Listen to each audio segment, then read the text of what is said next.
जानकारी के लिए आगे भी आपके साथ जुड़ेंगे, लेकिन इस वक्त हमारे साथ दिल्ली न्यूज एडिटर अदिति नागर जुड़ चुके हैं। उनका रुख करते हैं। अदिति, दिल्ली चुनाव को लेकर जो एग्जिट पोल थे जो बयां कर रहे थे, वही रुझान भी बयां कर रहे हैं।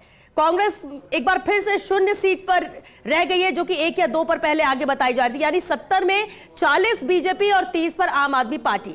ये क्या इशारा कर रहा है? क्या वाकई में बदलाव चाहती थी दिल्ली की जनता, या फिर वो कौन सी सबसे बड़ी वजह है जो ये रुझान सामने है? पहली बात तो श्वेता, इस बात की खुशी होनी चाहिए कि कम से कम एग्जिट पोल जो दिखाए और उसी तरीके के रुझान है, क्योंकि पिछले कई समय से एग्जिट पोल कुछ और कह रहे थे और नतीजे कुछ और आ रहे थे। दूसरी बड़ी बात है कि ये जो पॉलिटिक्स थी दिल्ली की, जिसमें 3 दशक से भारतीय जनता पार्टी दूर थी, पूरी नॉर्थ में उत्तर की पार्टी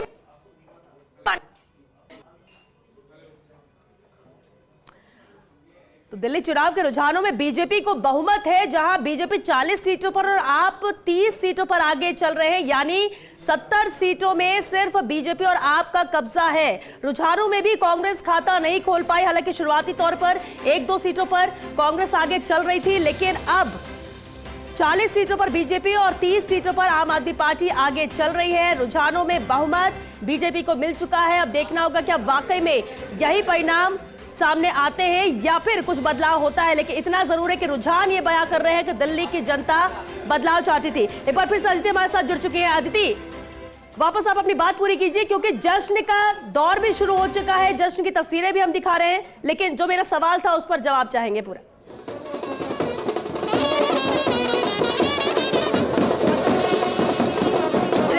अदिति से जुड़ने की कोशिश करेंगे, लेकिन आयुषी, ये तस्वीरें हैं जो तैयारी पहले से की हुई थी। अब देख सकते हैं आप कि यहाँ जश्न का माहौल भी शुरू हो चुका है। जश्न मनाया जा रहा है रुझानों से ही।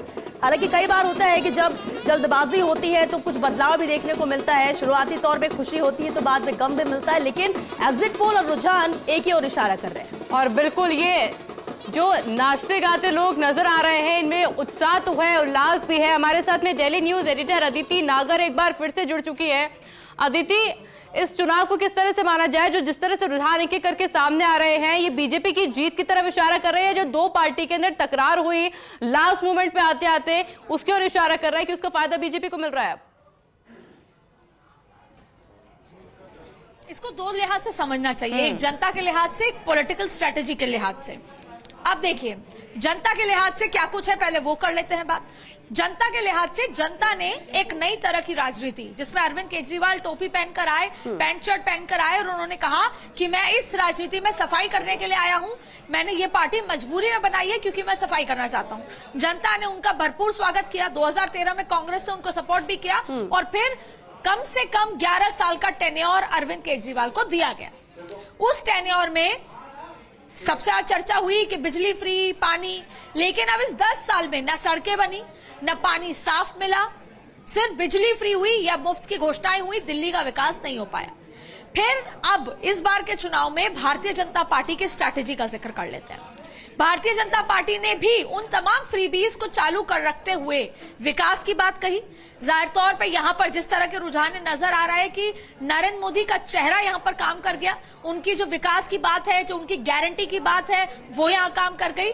और दूसरी बड़ी बात है, पानी साफ ना होना, सड़कों पे गड्ढे होना और हवा साफ ना होना, ये काम कर गया। अब अगर स्ट्रेटेजिकली समझा जाए तो झुग्गी झोपड़ियों में जो सेंधमारी करी है भारतीय जनता पार्टी ने, 9 महीने तक लगातार भारतीय जनता पार्टी के कार्यकर्ता झुग्गी झोपड़ियों में रहे। उन्होंने अपना जीवन व्यापन किया, रात को सोने से लेकर सुबह नाश्ते से लेकर पूरा दिन निकाला। ये कहीं ना कहीं झुग्गी झोपड़ियों के वोट बैंक में सेंधमारी हुई। केजरीवाल ने देते हुए 2100 का ऐलान किया, वो कहीं ना कहीं केजरीवाल के लिए काम नहीं आया। ये आंकड़े बता रहे हैं कि महिलाओं ने भारतीय जनता पार्टी पर विश्वास किया। तीसरी बड़ी बात है जो यमुना की सफाई, ये जो फैक्टर है। और इन सबसे बड़ी बात है कि अरविंद केजरीवाल जो एक आम आदमी बनकर आए थे, जिनको एक आम आदमी की तरह एक्सपेक्ट किया था दूसरे राजनीतिज्ञों से अलग, वो शीश महल में रहे, वो कहते थे मैं गाड़ी नहीं लूंगा, उन्होंने पंजाब सरकार की लेक्सस साथ में घूमी, उनके पास शीश महल जैसा बंगला रहा, तो जाहिर तौर पे जनता को ये लगा कि इन्होंने भी वही किया जो दूसरे राजनीति के लोग करते हैं। तो ये भी एक बहुत बड़ा डेंट है जिसको बहुत अच्छे से बुनाया। और last but not the least, Congress ने, भले ही कांग्रेस में हम कहें कि एक भी सीट नहीं आई या वोट परसेंटेज बहुत ज्यादा नहीं बढ़ा, पर जिस तरीके से कांग्रेस ने वोट बैंक में सेंधमारी करी है, खास तौर पे मुस्लिम समुदाय में, जो मुस्लिम समुदाय का एक मुश्त वोट जो जाता, जो एआईएमआईएम और कांग्रेस की वजह से नहीं गया, वो एक बहुत बड़ा फैक्टर रहेगा। और ये भारतीय जनता पार्टी जानती है कि कांग्रेस के बिना भारतीय जनता पार्टी इन रुझानों तक नहीं पहुंच सकती थी। भारतीय जनता पार्टी ने अपने प्रत्याशियों को उतारा और जो वोट बैंक में सेंधमारी करी है, इसीलिए मुस्लिम बाहुल इलाके में भारतीय जनता पार्टी आगे निकल कर आ रही है, उनकी एज मिल रही है, उनको लीड मिल रही है। तो एक फैक्टर नहीं है इस चुनाव में, कई फैक्टर हैं, लेकिन ये तय हो गया कि दिल्ली में भी बिना चेहरे के नरेंद्र मोदी, योगी, अमित शाह की स्ट्रैटेजी में उनके चेहरे पर आज दिल्ली में इतने बड़े रुझान आ रहे हैं जो भारतीय जनता पार्टी के लिए उस मिथ को तोड़ते हैं कि 2024 में 240 आए थे, तो उस मिथ को तोड़ते हुए हरियाणा, महाराष्ट्र और अब दिल्ली की जीत भारतीय जनता पार्टी के लिए न सिर्फ देश में, पूरे विश्व में एक बड़ी बात यहाँ पर मैसेज जाती है। बिल्कुल बड़ा संदेश जाएगा, पहले ही कहा जा रहा था, लेकिन जो रुझान है वही परिणाम होते। तो 27 साल का इंतजार भी बीजेपी का खत्म होगा दिल्ली में सरकार बनाने को लेकर। अदिति, आप हमारे साथ बने रहिए, कुछ और मेहमान हमारे साथ जुड़ चुके हैं। कांग्रेस प्रवक्ता प्रतीक सिंह जी हमारे साथ जुड़ चुके हैं। प्रतीक जी, स्वागत है आपका। और साथ ही गर्वित खंडेलवाल भी हमारे साथ है, जो कि आम आदमी पार्टी प्रवक्ता है। गर्वित जी, आपका भी स्वागत है। प्रतीक जी, कांग्रेस ने दावा किया था सरकार बनाएंगे, क्योंकि कांग्रेस ग्राउंड पर जाकर लगातार मेहनत कर रही थी, लगातार कोशिश जारी थी, और ये बार बार कह रही थी कि आम आदमी पार्टी और बीजेपी को नकार रही जनता कांग्रेस के साथ जाएगी।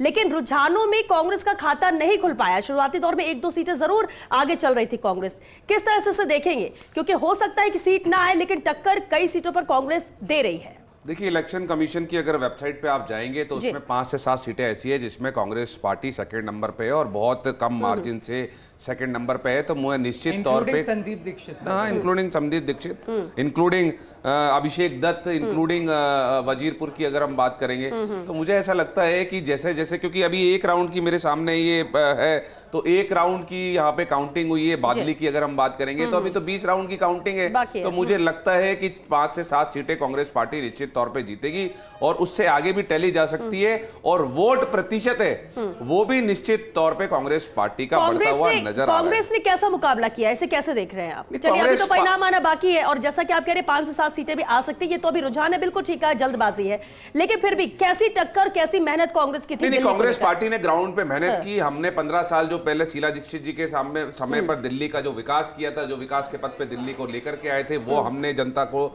समय याद दिलाया। जनता ने उस बात को सराहा भी, और इसीलिए हमारा जो वोट प्रतिशत है वो पिछली बार से बढ़ रहा है। निश्चित तौर पे अगर रुझानों को भी अगर मैं मानूं आप भी को भी, तो कांग्रेस पार्टी सरकार नहीं बना रही है। तो अब 29 का जब चुनाव होगा अगली बार, तो वो कांग्रेस और बीजेपी के बीच में होगा। आम आदमी पार्टी की जो जिस तरीके की राजनीति थी और जिस तरीके से वो लांछन लगा करके, लोगों पे आरोप लगा करके वो आगे आए थे, अब जनता ने उसको नकार गर्वित जी भी क्योंकि साथ में मौजूद है। गर्वित जी, क्योंकि जब दिल्ली सरकार की बात होती थी, आम आदमी पार्टी के पास अगर सबसे बड़ा उदाहरण होता था, एग्जाम्पल, वो दिल्ली गवर्नमेंट का देते रहे अब तक।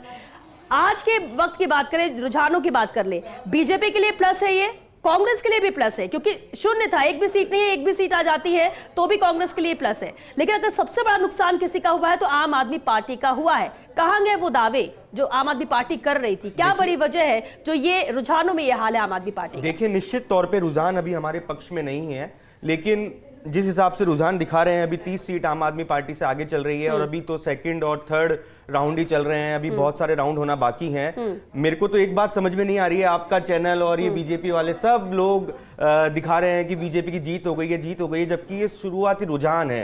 हरियाणा में आप गलत कह रहे हैं। नहीं, आप देखिए, आपने दिखाया है रुझानों में बहुमत, आपने पहले भी दिखाया कि यही फर्क है। नहीं, रुझान और परिणाम में यही फर्क है। हम कह रहे हैं रुझानों में बहुमत है, रुझान अगर परिणाम होते तो फिर जीत है। बिल्कुल, मैं आपको हरियाणा का चुनाव भी याद दिलाना चाहूंगा, जब 10:30 बजे तक रुझान कांग्रेस के पक्ष में थे और ऑल ऑफ सडन बीजेपी ने मतलब बहुमत आ गई बीजेपी, तो इसी तरह पे आम आदमी पार्टी भी ठीक है, निश्चित हो तौर पे सकता है, अभी बिल्कुल। सेकंड हो और थर्ड सकता है है। कि आम आदमी पार्टी कम बैक करे, पर जो पिछले अभी चुनावों जो के है, अंदर मौजूदा हालात हम तो उस पर बात कर रहे कई हैं। जी। सीटों पे जी। 15 से 20 सीटें ऐसी है जहां पे हम लोग 500, 1000, 1500 वोट से ट्रेल कर रहे हैं। निश्चित तौर पे वो अभी हम आगे खुलेंगे और भी, तो निश्चित तौर पे हमारी सरकार बनेगी। अच्छा, आप चलिए, बहुत ठीक है, धैर्य एक रखिए। बात मान लीजिए, आपकी बात मान लेते हैं, लेकिन अरविंद केजरीवाल, मनीष सिसोदिया, आतिशी, ये तो शुरुआती तौर से ही पीछे चल रहे हैं। शुरुआती तौर से पीछे क्यों चल रहे थे, पीछे? लेकिन अभी आगे हैं। एट प्रेजेंट अभी आगे चल रहे हैं तीनों। आप इलेक्शन कमीशन की वेबसाइट देखेंगे तो तीनों आगे चल रहे हैं अभी। ठीक है, यानी आप ये मान रहे हैं कि ये परिणाम बदलेंगे, रुझान 100% बदलेंगे। बदलेंगे, 100% बदलेंगे।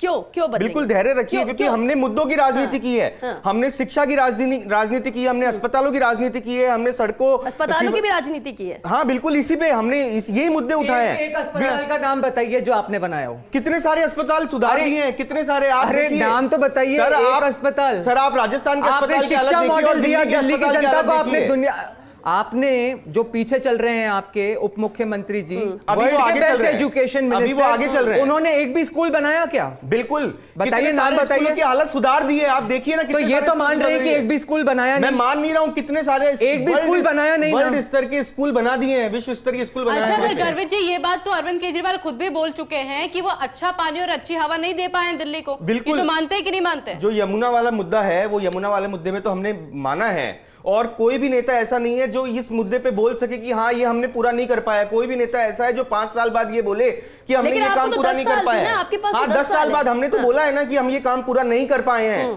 क्यों नहीं कर पाए हैं? क्योंकि 2 साल कोरोना में निकल गए और 2 साल इन्होंने हमें जेल में बंद रखा। इस वजह से वो काम पूरा नहीं, और हम स्वीकार करते हैं कि हम पूरा नहीं कर पाए। आने वाले 5 साल में हम निश्चित तौर पे पूरा करेंगे। ठीक है, चलिए, अदिति लगातार हमारे साथ बनी हुई है। अदिति, अभी आप सुन रहे हैं जो हमारे गेस्ट है जो बात कह रहे हैं, लेकिन आम आदमी पार्टी जो ये स्वीकार करे कि हाँ हमने तो कह दिया था कि हम नहीं कर पाए, लेकिन अभी भी भरोसा है। कह रहे हैं कि आप लोग गलत कह रहे हैं कि बीजेपी सरकार बना रही है, हम तो रुझानों की बात कर रहे हैं। वो कह रहे हैं कि अभी तो परिणाम में अलग कुछ तस्वीर नजर आएगी जो कि आम आदमी पार्टी के फेवर में जाएगी। दावा ये देखिए, चलिए आधे घंटे का और समय दे